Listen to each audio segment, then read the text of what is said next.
Hello guys, how are we all doing? And welcome to my channel once again, Patriotic Media. So guys, I'm gonna be putting up a video here, and the video I'm gonna be putting up is of a guy called Ken. Ken is such an amazing man, and very knowledgeable, and he's going to be bringing you guys lots of information on different topics. Okay, and these topics include Islam, the illegal immigration, HMOs, the Muslim Brotherhood, and much more, guys. So yeah, I'm just going to play this video now for you, and yeah, I'll chat to you in a bit. This is just a short video to make the public aware of the lies they're being told by current and past governments surrounding the ECHR, and that its removal will be the silver bullet for the immigration and removing illegal immigrants from the UK. I'm not advocating for the ECHR. I do think Britain shouldn't be any part of it and should be out of it. It's just poisoning our laws. Either we're part of the EU or we're not. We're not part of it. We shouldn't be tied to any of their laws. That's just a clarifier. So why is the silver bullet that they're poison not going to work? Well, the figures don't bore that out. So from 1980 until current now, there's been 29 cases, immigration cases, have been brought before the ECHR. Out of those 29 cases, 13 of them were upheld by the ECHR and ruled that the people shouldn't be deported. So only 13 cases failed out of the 29. This is from 1980, so 45 years, 29 cases, and only 13 were ruled against, so 16 were successful. Out of those 13 cases, only 3 were ruled that the UK violated the ECHR. So if the ECHR was the biggest stumbling block, you'd think it would be a bottleneck for cases from the UK trying to get deportations through, and it's not. So we need to start asking ourselves, why is it not? So let's start talking about what the ECHR actually does and what it doesn't do. The ECHR does not grant non-citizens the right to live in the UK. States are free to produce their own immigration laws and uphold them.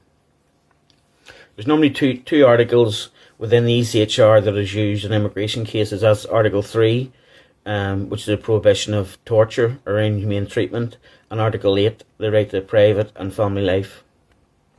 Now, Article 8 is already heavily restricted by UK legislation, and it's mandatory for foreign nationals that have been convicted and sentenced to 12 months or more to be deported. It's mandatory for those proceedings to start, and they're not always happening. Why not? So this is borne out in Section 32 of the UK's Border Act 2007. Similarly, along with that, there was a case that was brought by a Nigerian man, UNUANE, versus United Kingdom, went to the ECHR.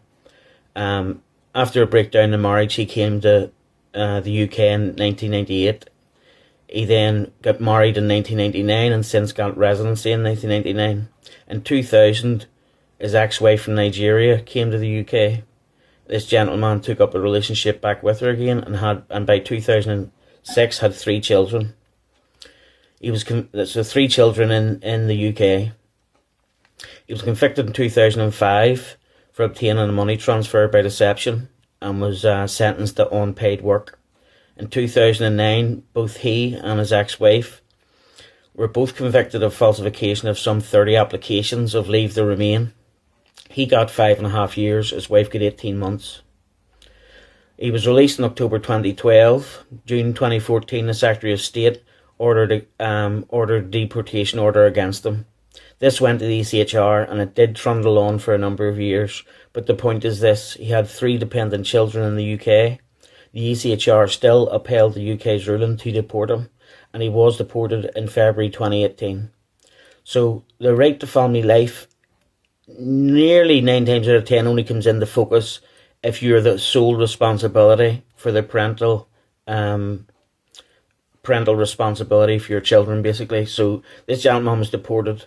So he was here for quite a number of years, as you can see. He had children in the UK, born in the UK, and was still able to be deported, even after the ECHR case. So there's been a few things in the UK that is supposed to be helping illegal immigration. There's a Illegal Immigration Act of 2023. This was particularly designed against people coming in small boats. And what it actually said was that if you came in a small boat, you were unlawfully and inadmissible to the UK asylum system. So you had to be returned to a safe country or a safe third country. So right away, from 2023, illegal immigrants that came on small boats or via small boats were not to be allowed into the asylum system. Is that being done? Are they being immediately deported? It doesn't look like it. Also, just to make you aware, in 2021, as part of the EU's Dublin Agreement, that pact, the UK was removed from it.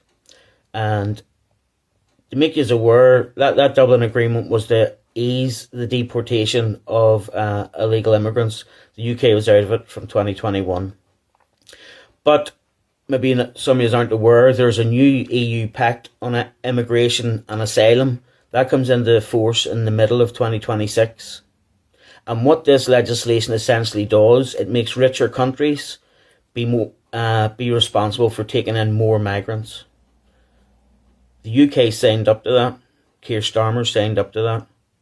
Why is he signing up to more EU regulations and rules instead of enforcing the laws on the UK books to deport these foreign invaders as we see them?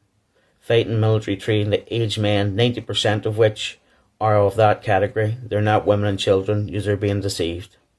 Do not be deceived by the ECHR silver bullet that politicians are trying to sell you. It is lies. The evidence is borne out in that. This isn't me saying this. You can look up the University of Oxford's Bonavera Institute of Human Rights. It was published on the 4th of September 2025, and it'll conclude everything what I'm saying to you is true and factual. And I've also stated the ECHR case, which is UANE versus United Kingdom. And that case is laid out as I've described it to you. Do not fall for the falsities of the government, and the silver bullet of the removal of ECHR will help immigration. They're not doing nothing for it now. If the UK government, past and present, were that focused on deporting people and the ECHR was a problem, there'd be a bottleneck. There'd be ECHR cases day in, day out. There is not. The problem is the left-wing judges, lawyers and organisations pushing all this. The chicken nugget case everybody talks about, and all the other cases that have been allowed people to stay have been UK decisions. There's nothing to stop the UK government taking that case that the UK courts ruled against, taking it to the ECHR if they were so inclined to see it out to the end. But they're not doing it. The question is why they're not doing it. Why they're not enacting their own laws and that they've already set out to get rid of these illegal invaders. People need to wake up, start thinking as to why the governments are all acting in this way. There's no benefit to the people. No benefit to the people whatsoever. Hungary, as an example, are being fined 365 million because they will not take in immigrants. So £1 million a day. Try and add up the amount of money the UK is paying in a year for illegal immigration, dealing with it, the hotel bills, everything else. I dare say the British people and the people in the UK would be more than happy to pay 365 million to the EU instead of what we have now. Wake up, switch on. The country needs to get organised to see what's happening to it. So guys, yeah, that's our Ken. Absolutely brilliant guy. So folks, everything that Ken will be talking about, okay, it's truth and it's facts. Okay.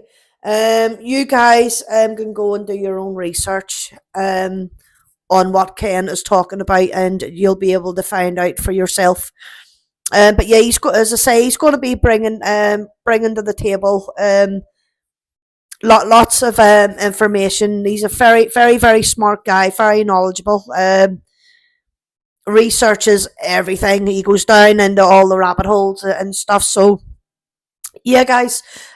So once a week, I'll be putting out a video of Ken, and yeah. Until the next time, guys. Take care of yourselves. Take care of your babies, and God bless. Take care.